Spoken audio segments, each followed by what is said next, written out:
ఇది మంచిగా ఇలా ఫ్రై అవుతున్నప్పుడు దీంట్లో మనము కొంచెం పసుపు కూడా వేసుకుందాము.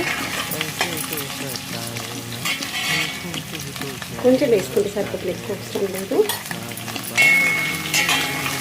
ఈ యొక్క పన్నీర్కి మంచి కలర్ వస్తుంది, అందుకోసం ఆనియన్స్ మగ్గిన తర్వాత టమాటా కూడా వేసి ఆ టైంలో నేను వీడియో షూట్ చేయలేదు, మర్చిపోయాను. టమాటా కూడా వేసి అల్లం వెల్లిగడ్డ పేస్ట్ పసుపు కూడా వేసి మంచిగా మగ్గనిచ్చాను. ఇలా మంచిగా మగ్గేటప్పుడు దీంట్లో మనకి సరిపడా ఉప్పు కారం మసాలాలన్నీ వేసేసుకున్నాను.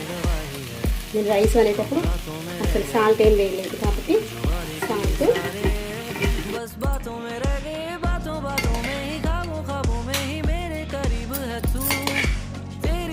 मुझको